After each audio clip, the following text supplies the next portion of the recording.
Hello, listening friends. नमस्कार श्रोता मित्रों, Welcome to this very last broadcast from the series of messages from the Gospel of John. यूहन्ना रचित सुसमाचार पर आधारित इस संदेश श्रृंखला के इस बिल्कुल अंतिम प्रसारण में आपका स्वागत है। We have been studying together the 7 signs or miracles from the Gospel of John. हम मिलकर यूहन्ना रचित सुसमाचार में दर्ज 7 चमत्कार या चिन्हों का अध्ययन करते आ रहे हैं। I promised you in the last broadcast that I will talk to you about the raising of Lazarus from the dead. पिछले प्रसारण में मैंने आपसे वादा किया था कि मैं आपके साथ लाजर को मृतकों में से जिंदा करने के बारे में बात करूंगा। I told you that we are going to hear some great encouragements from this miracle. मैंने आपसे कहा था कि इस चमत्कार में से हम कुछ महान प्रोत्साहन सुनेंगे। So let us examine these events in detail. तो आइए विस्तार के साथ इन घटनाक्रमों का विश्लेषण करते हैं। Religious leaders in and around Jerusalem had threatened to stone Jesus to death if he ever came back to their territory. यरूशलेम और इसके आसपास के धार्मिक अगुओं ने धमकी दी थी कि यदि यीशु फिर कभी उस क्षेत्र में आया तो वो उसे पत्थर मार मार के मार डालेंगे। Bethany, where Lazarus and his sisters lived, was less than 2 miles away from Jerusalem. बेतनिया, जहां लाजर और उसकी बहनें रहती थी, यरूशलेम से 2 मील से भी कम दूरी पर था। And a word comes to Jesus from Mary and Martha, your friend Lazarus, whom you love, is seriously ill. और मरियम और मार्था का संदेश यीशु के पास पहुंचता है कि तेरा मित्र लाजर, जिससे तू प्रेम करता है, बहुत बीमार है। They, like us, when we pray urgently and fervently for something, wanted Jesus to answer immediately. हमारी ही तरह जब हम किसी बात के लिए शीघ्र और निरंतर प्रार्थना करते हैं, उन्होंने भी चाहा कि यीशु तुरंत उत्तर दे। Mary and Martha thought Jesus would drop everything and come to Bethany. Maryam और मार्था ने सोचा कि यीशु सब कुछ वहीं छोड़कर तुरंत बेतनिया चला आएगा। He could have done that, but he didn't. वो ऐसा कर सकता था, परंतु उसने नहीं किया। Was he heartless? क्या वो भाव रहित था? Did he forget? क्या वो भूल गया था? Was he preoccupied? क्या वो मगन था? None of that is true. इनमें से कोई बात सच नहीं है। Look at verses 5 and 6 of John 11. यूहन्ना 11 अध्याय के 5 और 6 पद को देखें। There is something very significant here. यहाँ एक बहुत ही महत्वपूर्ण बात है। It says that Jesus loved Mary and Martha and Lazarus, so he stayed 2 days longer. यहाँ कहा गया है कि यीशु मरियम, मार्था और लाजर से प्रेम करता था, इसलिए वो 2 दिन तक वहीं रुका रहा। You might say, wait a minute. शायद आप कहें, रुकिए 1 minute, Did you say because he loved them, he did not respond immediately? क्या आपने कहा क्योंकि वो उनसे प्रेम करता था उसने तुरंत कुछ नहीं किया? That is exactly right. ये बिल्कुल सही है। That's what the Bible said. Bible यही कहती है। In fact, you notice that the 2 sisters did not even request that Jesus should come. बल्कि आप ध्यान दें कि दोनों बहनों ने ये निवेदन तक नहीं किया कि यीशु तुरंत चला आए। They were confident that the moment Jesus got the word that Lazarus was seriously ill, he would immediately come back to Bethany. उन्हें विश्वास था कि जैसे ही यीशु को लाजर की बीमारी की खबर मिलेगी, वो तुरंत बेतनिया चला आएगा। But my listening friends, it did not work that way. परंतु मेरे श्रोता मित्र, ऐसा नहीं हुआ। It often does not work that way. अक्सर ऐसा नहीं होता है। Jesus loved Mary, Martha, and Lazarus.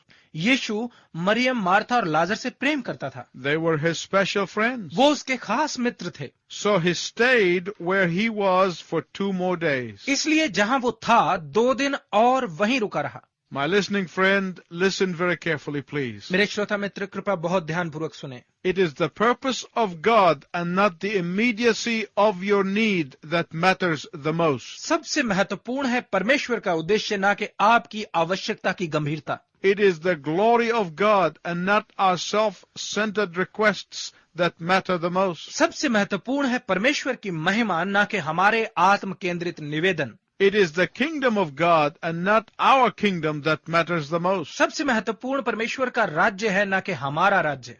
Because he loved them, he waited 2 more days. क्योंकि वो उनसे प्रेम करता था, इसलिए 2 दिन और वहीं रुका रहा। There is always a purpose in God's delay. परमेश्वर की देरी में हमेशा एक उद्देश्य है। I can imagine the sisters, how they spent their time immediately prior to Lazarus' death. मैं उन बहनों की कल्पना कर सकता हूं कि लाजर की मृत्यु से तुरंत पहले उन्होंने अपना समय किस दशा में बिताया होगा। They were alternating between caring for their sick brother and looking down the road to see if the master was coming. वो बारी बारी से अपने बीमार भाई की देखरेख कर रही थी और कभी बाहर जाकर मार्ग की ओर देख रही थी कि उनका स्वामी आ रहा है या नहीं। Unto their utter bewilderment, Jesus did not come and Lazarus died. उन पर पूरी तरह से घबराहट छा गई, यीशु नहीं आया और लाजर की मृत्यु हो गई। Jesus told the disciples that Lazarus had died and that they should go to him. यीशु ने शिष्यों से कहा कि लाजर मर गया है और उन्हें वहां जाना चाहिए। Thomas, the pessimist, realizing that going anywhere near Jerusalem spells trouble for them, निराशावादी थोमा ने सोचा कि यरूशलेम के आसपास जाना भी उनके लिए मुसीबत खड़ी कर देगा। said in a typical fashion, उसने जाने पहचाने अंदाज में कहा, "That is it. We are going to die. It's all over, man." चलो हम मरने जा रहे हैं, सब खत्म हो गया। But listen to Jesus' response. परंतु यीशु की प्रतिक्रिया सुनिए। Are there not 12 hours in a day? क्या दिन में 12 घंटे नहीं है? If the man walks in the day, he does not stumble because he sees the light of this world. यदि कोई मनुष्य दिन में चलता है तो वो ठोकर नहीं खाता क्योंकि वो इस संसार की ज्योति को देखता है। What does that mean? इसका क्या अर्थ है? It means that Jesus is telling his disciples that yes, we are going back to the region of Judea. इसका अर्थ है कि यीशु अपने शिष्य को बता रहा है कि हाँ, हम वापस यहूदिया के क्षेत्र में जा रहे हैं। But you don't need to be afraid. परंतु तुम्हें डरने की जरूरत नहीं है। There will be no stumbling. कोई ठोकर नहीं लगेगी, There will be no accidents. कोई दुर्घटना नहीं होगी। Hostility cannot touch me until my hour has come. विरोध मुझे नहीं छू सकता जब तक कि मेरा समय नहीं आता। I am walking in the light and not in darkness. मैं ज्योति में चलता हूँ, अंधकार में नहीं। No one can lay a finger on me until my hour has come. कोई मुझे छू भी नहीं सकता जब तक कि मेरा समय नहीं आता। So by the time they reached Bethany, Lazarus had been dead for 4 days. तो जब तक वो बेतनिया पहुंचे, लाजर को मरे हुए 4 दिन बीत चुके थे। His body was beginning to decompose. उसका शरीर सड़ना शुरू हो चुका था। In those days, the ritual of mourning peaked on the 3rd day. उन दिनों में तीसरे दिन सबसे ज्यादा विलाप होता था। So by the 4th day, they were totally exhausted from crying and weeping and wailing. तो चौथा दिन होते होते वो रोने और विलाप करने से पूरी तरह थक चुके थे। And true to form, that is exactly when Jesus comes in. और सच है कि इसी समय यीशु प्रवेश करता है। He comes in when they had totally and utterly exhausted themselves. वो अंदर आया जब उन्होंने अपने आप को पूर्ण रूप से क्षीण कर लिया था। Martha gets the word that Jesus is coming. Martha को पता चलता है कि यीशु आ रहा है। So she tosses out the cultural practice of staying home for 40 days after the funeral and runs down the street to meet Jesus. तो वो अंतिम क्रिया के बाद 40 दिन तक घर में ही रहने की रीति की परवाह किए बिना सड़क पर दौड़ते हुए यीशु से मिलने चली जाती है। Mary obeys the cultural mores of that day and stays home. Maryam उस समय की सांस्कृतिक प्रथा का पालन करते हुए घर में ही रुकती है। As soon as she sees Jesus, she blurs out the words of disappointment. जैसे ही वो यीशु को देखती है, उसके मुंह से निराशा के शब्द निकलने लगते हैं। She blurs out words of anguish and hopelessness. वो अपनी निराशा और वेदना को बयान करती है। You can feel the sting, can you not? आप पीड़ा को महसूस कर सकते हैं क्या नहीं? She said, had you been here, Lazarus would still be alive. उसने कहा, यदि तू यहाँ होता तो लाजर जिंदा होता। But Jesus teaches her that he is the life and the resurrection. परंतु यीशु से सिखाता है कि वो ही जीवन और पुनरुत्थान है। Jesus teaches her that for those who put their trust in him, death is not the last word. यीशु से सिखाता है कि वो जो उस पर विश्वास रखते हैं उनके लिए मृत्यु अंतिम शब्द नहीं है। Death does not have the final say. मृत्यु विजयी नहीं हो सकती। Death is not the end. मृत्यु अंत नहीं है। Because, my listening friends, Jesus is the only one who defeated death. क्योंकि मेरे श्रोता मित्रों, केवल यीशु ही है जिसने मृत्यु को हराया। In Jesus, death has been conquered. यीशु में मृत्यु को जीत लिया गया है। In Jesus, the jaws of death have been broken and the teeth have fallen out. यीशु में मृत्यु के जबड़े तोड़ दिए गए हैं और उसके दांत बाहर गिरा दिए गए हैं। In Jesus, the power of death has been demolished. यीशु में मृत्यु की शक्ति नाश कर दी गई है। A funeral for a believer in the Lord Jesus Christ should be a celebration. प्रभु यीशु मसीह के एक विश्वासी के लिए अंतिम क्रिया एक उत्सव होनी चाहिए। Never do I see death to the believer as a master. एक विश्वासी के लिए मैं मृत्यु को कभी स्वामी के रूप में नहीं देखता। Death for the believer is the servant that carries us home. विश्वासी के लिए मृत्यु एक दास है जो हमें घर लेकर जाता है। Death to the believer is only the gatekeeper that opens the gate for the king's guests. एक विश्वासी के लिए मृत्यु एक द्वारपाल के समान है जो राजा के अतिथियों के लिए द्वार खोलता है। And I want to point out to you 3 things before my time runs out. और इससे पहले कि मेरा समय समाप्त हो जाए, मैं 3 बातें आपके ध्यान में लाना चाहता हूं। First, पहली, in verse 33, Jesus groans in his spirit. 33 पद में यीशु अपने आत्मा में व्याकुल हुआ। In Greek, this is the awesome word that almost untranslatable. यूनानी भाषा में यह एक अद्भुत शब्द है जिसका अनुवाद करना लगभग असंभव है। The closest we can get to it in the English language would be this. अंग्रेजी भाषा में यदि हम इसके आसपास भी जा पाएं तो इसका अनुवाद ये होगा, He snorted with anger like a horse. वो गुस्से में घोड़े के समान फुफकारा।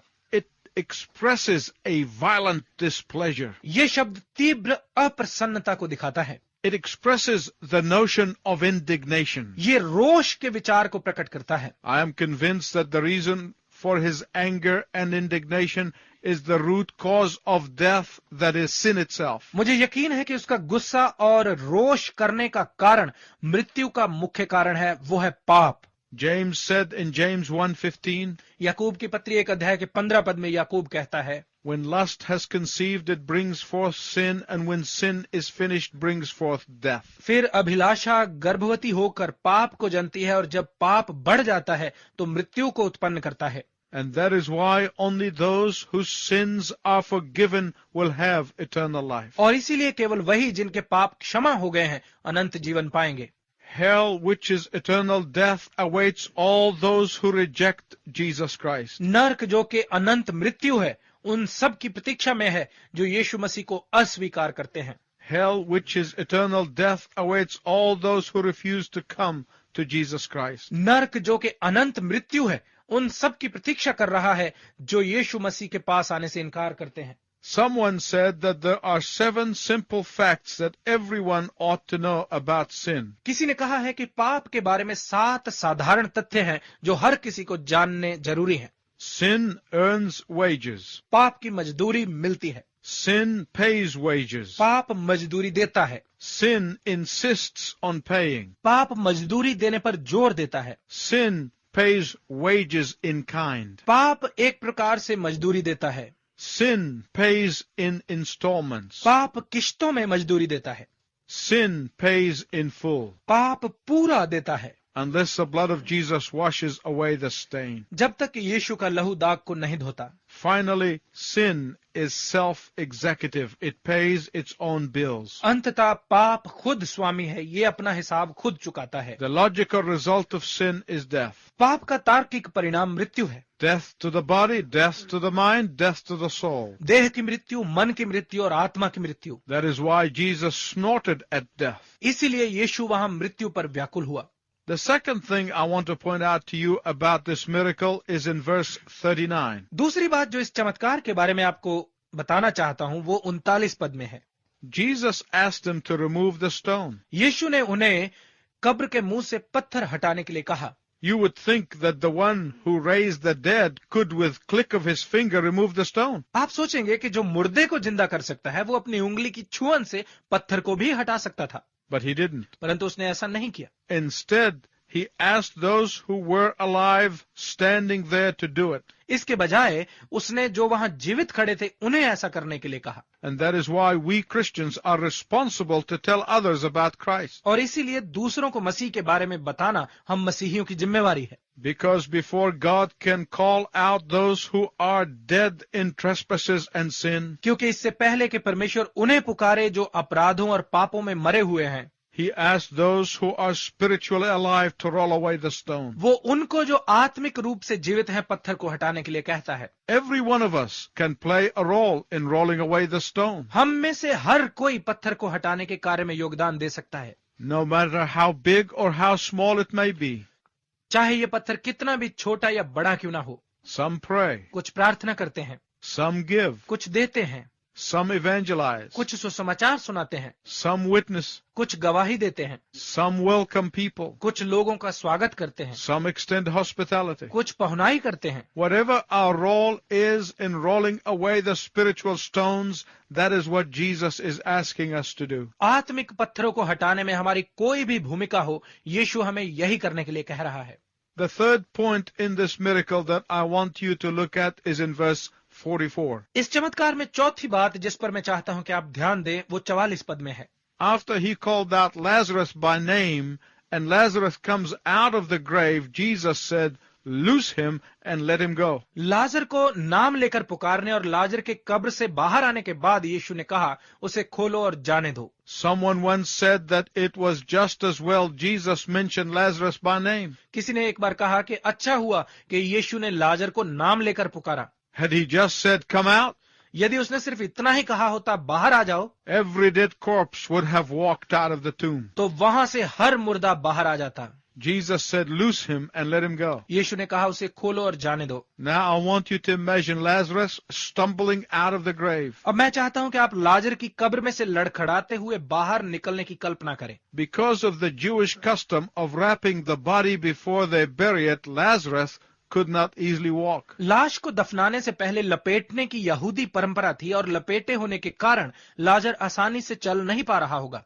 Here he is. His heart just began pumping again. यहाँ वो बाहर आ गया है और उसका दिल अभी अभी फिर से धड़कना शुरू हो गया है. His arteries have just began to pulsate once more. उसकी धमनियां एक बार फिर कार्य करने लगी हैं. His muscles have begun to move again. उसकी मांसपेशियां फिर चलने लगी हैं. So he shuffles out of the tomb, bound hand and feet. तो हाथ पैर बंधे हुए वो लड़खड़ाता हुआ गुफा में से बाहर आता है. And Jesus said, "Loose him and let him go." और यीशु ने कहा, उसे खोलो और जाने दो. This is not unlike what happens to us spiritually. ये उससे भिन्न नहीं है जो हमारे साथ आत्मिक रूप से होता है. When the Holy Spirit of God quickens our spirit and we are converted to Christ, जब परमेश्वर का पवित्र आत्मा हमारी आत्मा को कायल करता है और हम मसीही बन जाते हैं, in the beginning of our Christian life, we are still walking around with grave clothes that are hampering us in our Christian walk. तो हमारे मसीही जीवन की शुरुआत में हम कब्र के उन कपड़ों के साथ ही चलते फिरते रहते हैं जो हमारी मसीही चाल को बिगाड़ते हैं.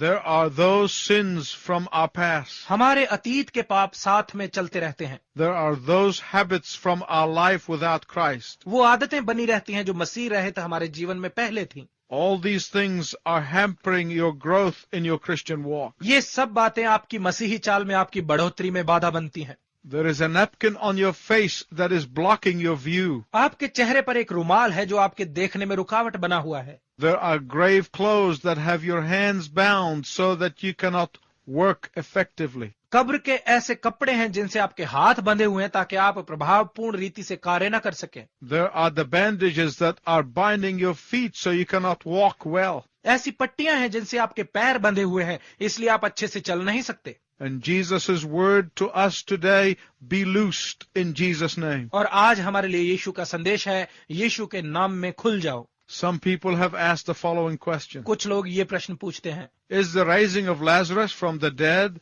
the same as the resurrection of the Lord Jesus Christ himself? क्या लाजर को मृतकों में से जिलाना वैसा ही है जैसे खुद प्रभु यीशु मसीह का पुनरुत्थान?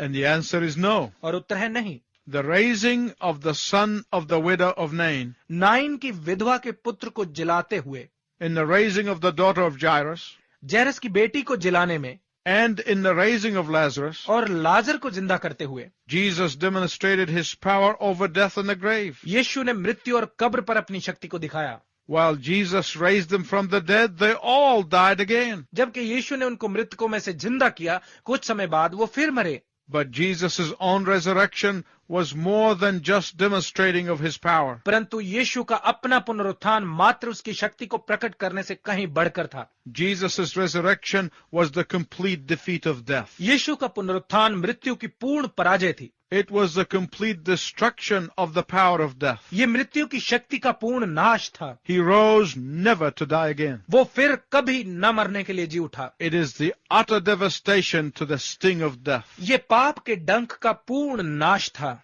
The resurrection of the Lord Jesus Christ is God's assurance to every one of us who believe. प्रभु यीशु मसीह का पुनरुत्थान हम सबको जो विश्वास करते हैं परमेश्वर का आश्वासन है That we too will be resurrected. कि हम भी जिलाए जाएंगे. The resurrection of the Lord Jesus Christ is God's promise to us who love Him. प्रभु यीशु मसीह का पुनरुत्थान हम सब के लिए परमेश्वर का वादा है जो उससे प्रेम करते हैं That we too will not experience eternal death. कि हम भी अनंत काल की मृत्यु का सामना नहीं करेंगे. Do you have that assurance? क्या आपके पास ये निश्चय है? Well, you can be assured of this today. तो आप आज ही इसका निश्चय पा सकते हैं. When you surrender your life to the Lord Jesus Christ. जब आप प्रभु यीशु मसीह को अपना जीवन अर्पण करते हैं. When you accept His resurrection to be for you. जब आप स्वीकार कर लेते हैं कि उसका पुनरुत्थान आपके लिए था. Until next time, I wish you God's richest blessing. अगली बार तक मैं आपके लिए परमेश्वर की उत्तम आशीष की कामना करता हूँ.